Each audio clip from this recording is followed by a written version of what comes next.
నిన్న కొంతమంది కాపు నేతలు కాపు ఆత్మగౌరవ సమావేశం అని పెట్టి పవన్ కళ్యాణ్ మీద గట్టిగా విమర్శలు చేశారు. పవన్ కళ్యాణ్ కాపుల్ని కూరలో కరేపాకులాగా వాడుకొని వదిలేశాడు అని వాళ్ళు చేసిన విమర్శ. వాళ్ళు పవన్ కళ్యాణ్ మీద చాలా గట్టిగా రెచ్చిపోయారు. కారణం ఏంటంటే ఇటీవల పవన్ కళ్యాణ్ చెప్పాడు కదా, కాపు సంఘం నాయకుల మీద సీరియస్ అయ్యాడు కదా, నేను ఒక కులం కోసం పార్టీ పెట్టలేదు, ఒక కులం కోసం ఉండే వ్యక్తిని కాదు, అందరూ నాకు కావాలి అన్నట్టుగా పవన్ కళ్యాణ్ చెప్పాడు కదా, అది ఈ కాపు నేతలకు నచ్చలేదు. అందుకని వీళ్ళు నిన్న సమావేశం పెట్టి గట్టిగా పవన్ కళ్యాణ్ మీద రెచ్చిపోయారు. కానీ ఒక రియాలిటీని మాట్లాడుకుందామండి, ఒక రియాలిటీని మాట్లాడుకుందాం. కాపు సంఘం నేతలు సమాధానం చెప్పాల్సిన కొన్ని ప్రశ్నలు. అసలు జనసేన కంటే కాపులకి ప్రయారిటీ ఇచ్చిన పార్టీ ఏంటి చెప్పండి నాకు. ఇవాళ 21 మంది ఎమ్మెల్యేలు జనసేన తరపున ఉంటే 11 మంది ఎమ్మెల్యేలు కాపులు, 2 లోక్సభ సభ్యులు ఉంటే 2 కాపులు, 2 ఎమ్మెల్సీలు జనసేనకు ఉంటే 2 కాపులు, జనసేన పార్టీ తరపున రాష్ట్ర కేబినెట్లో 3 మంత్రులు ఉంటే 2 కాపులు, పవన్ కళ్యాణ్ గారు, కందుల దుర్గేష్ గారు.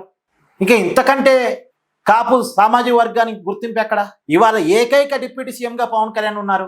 కాపు సామాజిక వర్గానికే చెందిన వ్యక్తి. ఆయన కులాన్ని ఒప్పుకోకపోయినా ఆయన కాపు సామాజిక వర్గంలో పుట్టిన వ్యక్తి కదా పవన్ కళ్యాణ్ గారు.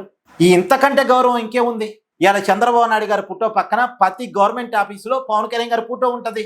ఇప్పుడు సరే, పవన్ కళ్యాణ్ గారు సీఎం కావాలి, కాపు వ్యక్తి సీఎం పీఠ మీద కూర్చోవాలి, ఇది కదా కాపు నాయకులు మాట్లాడేది. మరి చిరంజీవి గారు 2009లో పార్టీ పెట్టారు. ఆయన టీడీపీతో పొత్తు పెట్టుకోలేదు, అటు కాంగ్రెస్తో పొత్తు పెట్టుకోలేదు, ఒంటరిగానే ఎన్నికలకు వెళ్ళారు. మరి కాపు సామాజిక వర్గాలంతా చిరంజీవి గారు ముఖ్యమంత్రి కావడం కోసం ఆయన గెలిపించే ప్రయత్నం ఏమైనా చేశారా? పాలకొల్లులో చిరంజీవి గారు ఎమ్మెల్యేగా ఓడిపోయారు కదండి. తిరుపతిలో ఎమ్మెల్యేగా గెలిచారు 2 చోట్ల పోటీ చేసి, కానీ పాలకొల్లులో ఎమ్మెల్యేగా చిరంజీవి గారు ఓడిపోయారు. మరి కాపు సామాజిక వర్గం ఎక్కువగా ఉన్నటువంటి పాలకొల్లులో చిరంజీవి గారు ఎమ్మెల్యేగా ఎందుకు ఓడిపోయారు? కాపులంతా చిరంజీవి గారికి ఎందుకు ఓటేయలేదు? దీనికి సమాధానం చెప్పండి. చిరంజీవిని సీఎం చేయడం కోసం కాపులంతా ఎందుకు ఏకం కాలేదు? కాపు సీఎం కావాలనే ఉద్దేశమే కనుక ఉంటే ఆంధ్రప్రదేశ్లో 25% జనాభా ఉన్నటువంటి కాపులు ఎందుకు ఏకీకృతం కాలేకపోయారు? ఇప్పుడు 2019లో అదే టీడీపీతో కాకుండా ఇటు వైసీపీతో కాకుండా కమ్యూనిస్టులతో కలిసి పవన్ కళ్యాణ్ దాదాపు ఒంటరిగానే ఎన్నికలకు వెళ్ళాడు కదా. 2 చోట్ల నుంచి పోటీ చేశాడు, భీమవరం, గాజువాక. 2 చోట్ల నుంచి ఎమ్మెల్యేగా పోటీ చేస్తే 2 చోట్ల ఓడించారు కదా. ఈ 2 చోట్ల కాపులు ఎక్కువే, భీమవరంలో కాపులు ఎక్కువే, గాజువాకలో కాపులు ఎక్కువే. ఎందుకు పవన్ కళ్యాణ్ ఎమ్మెల్యేగా ఓడించారు?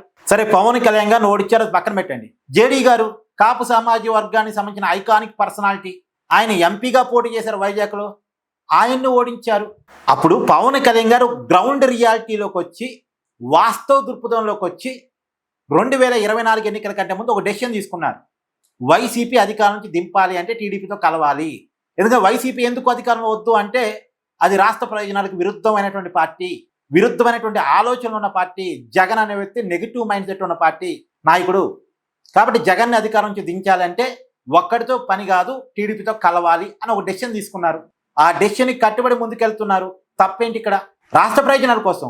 అసలు నాకు తెలియక అడుగుతానండి, ఈ దేశంలో నేను ఒక కులం కోసం రాజకీయ పార్టీ పెట్టాను, ఒక మతం కోసం రాజకీయ పార్టీ పెట్టాను అని చెప్పే రాజకీయ పార్టీ ఏముంది చెప్పండి నాకు? టీడీపీ ఏమైనా మేము కమ్మ కులం కోసమే టీడీపీ పార్టీ పెట్టామని చెప్పిద్దా? వైసీపీ ఏమైనా రెడ్డి సామాజిక వర్గం కోసం మేము వైఎస్ఆర్ కాంగ్రెస్ పార్టీ స్థాపించామని చెప్పిద్దా? చెప్పకపోయినా కమ్మ సంఘాలు, రెడ్డి సంఘాలు టీడీపీకి వ్యతిరేకంగా, వైసీపీకి వ్యతిరేకంగా ఇలా ప్రెస్ మీట్లు పెట్టో, సమావేశాలు పెట్టో తిట్టరు కదా. ఇప్పుడు జగన్మోహన్ రెడ్డి గారు నా ఎస్సీ, నా ఎస్టీ, నా బీసీ అంటారు తప్ప నా రెడ్డి అని ఓపెన్గా చెప్పరుగా. చెప్పరేంటి అని రెడ్డి సామాజిక వర్గంలో మీటింగ్ పెట్టి ఇలా తిట్టరుగా జగన్ని. నా రెడ్డి అని నువ్వెందుకు చెప్పవు జగన్ అని చెప్పేసి అనరుగా. ఏ రాజకీయ పార్టీ కూడా నేను కులం కోసమే, మతం కోసమే రాజకీయ పార్టీ పెట్టానని చెప్పుకోవు కూడా. ఇప్పుడు హిందుత్వం కోసమే బీజేపీ నడుస్తుంది అనే విషయం అందరికీ తెలుసుగా. వాళ్ళ సిద్ధాంతమే హిందుత్వం. కానీ హిందువుల కోసం మాత్రమే బీజేపీ అని బీజేపీ ఎప్పుడని చెప్పిద్దా? చెప్పంగా మీరు విన్నారా? హిందువులు మాత్రమే బీజేపీలో ఉండాలి, హిందువుల కోసం మాత్రమే బీజేపీ అని మోడీ, అమిత్ షా ఎప్పుడని చెప్పారా? చెప్పరు. మతం పేరుతో పార్టీ పెట్టుకున్న ఎంఐఎం కూడా కొంతమంది హిందువులకు టికెట్ ఇస్తే తెలుసా మీకు? హిందువులు కూడా మా సోదరులే అని. వాళ్ళు ముస్లిం పార్టీ వాళ్ళ పేరులోనే ఉంటుంది, ఒక మతానికి సంబంధించిన పార్టీ, కానీ వాళ్ళు కూడా హిందువులు ఓన్ చేసుకోవడానికి ప్రయత్నం చేస్తారు. ఒక రాజకీయ పార్టీ స్ట్రక్చరు ఒక కులం, మతం ఆధారంగా నడవటం సాధ్యం కాదు. ఓపెన్గా చెప్పుకోలేరు. ఇప్పుడు పవన్ కళ్యాణ్ గారికి అన్ని సామాజిక వర్గాలు కావాలి, లేకపోతే ఆ పార్టీ నడవటం సాధ్యమయ్యే పని కాదు. కేవలం కాపుల కోసమే రాజకీయ పార్టీ ఉండాలంటే సరే, ఇంకో కాపు నాయకుని ముందు పెట్టుకొని రాజకీయ పార్టీ పెట్టి చూడండి ఒకసారి. కాపు నాయకులంతా వీరంతా జగన్ రెడ్డి కోసం ఎందుకు పనిచేస్తున్నారు? ఇప్పుడు ముద్రగడ పద్మనాభం ఉన్నాడు, ఆయన పవన్ కళ్యాణ్ మీద కోపం వచ్చింది, సొంతంగా పోటీ చేస్తే పోలా, కాపు సంఘాలతో కలిసి పనిచేస్తే పోలా, ఎందుకు జగన్ రెడ్డి పక్కన చేరారు? ఇక్కడ కనీసం కూటమిలో కాపు నేతకి గౌరవం అన్న దక్కింది ఏకైక డిప్యూటీ సీఎంగా. కానీ వైసీపీలో అందరి డిప్యూటీ సీఎంలో కాపు ఒక డిప్యూటీ సీఎంగా ఉంటాడు, అతని పవర్ ఉండదు, ఏముండదు కదా. అంటే ఇదంతా కూడా కూటమిని అధికారం నుంచి దించడం కోసం, కాపు ఓట్ బ్యాంకుని జగన్కి దగ్గర చేయడం కోసం, కాపు ఓట్ బ్యాంకుని కూటమి నుంచి దూరం చేయడం కోసం చేస్తున్న ఎత్తుగడ తప్ప నిజంగా కాపుల ప్రయోజనం ఉందా? కాపు జనాల ప్రయోజనం ఉందా? కాపు ప్రజల ప్రయోజనం ఉందా? నిజంగా కాపు ప్రజల ప్రయోజనం ఉంటే ఎందుకు హరిరామ జోగయ్యని, ముద్రగడ పద్మనాభంని ఓన్ చేసుకున్న నాయకులు చేయలేకపోయారు? స్టేట్ వైడ్ లీడర్స్ ఎందుకు చేయలేకపోయింది? కాపు సమాజ వర్గం నాయకత్వం అంతా, ఈ కాపు సంఘాలంతా ఎందుకు చేయలేకపోయినాయి? ఇదంతా కాదండి, ఇప్పుడు వంగవీటి రంగా మరణ మీద వైసీపీ ఎప్పటికప్పుడు రాజకీయం చేస్తుంది కదా. ఏమయ్యా జగన్మోహన్ రెడ్డి, ఒకేపేమో దేవినేని అవినాష్ నీ తమ్ముడు అంటావు, నీ పక్కన పెట్టుకుంటావు, మళ్ళీ వంగవీటి రంగా మీద నువ్వు మాట్లాడతావా అని ఎందుకు ఈ కాపు సంఘం నాయకులు జగన్ అడగలేకపోతున్నారు? వంగవీటి రంగాన్ని చంపింది ఎవరు?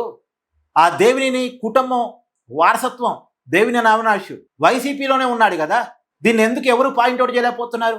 అసలు వంగవీటి రంగా పేరు వాడుకునే నైతిక హక్కు జగన్కు ఉందా అని ఎందుకు అడగలేకపోతున్నారు? వీళ్ళు పవన్ కళ్యాణ్ ఎందుకు క్వశ్చన్ చేస్తున్నారు? సో దీని మీద మీ అభిప్రాయాన్ని కామెంట్ చేసే ప్రయత్నం చేయండి. ఇదంతా దేనికోసం జరుగుతుందని మీరు అనుకుంటున్నారు?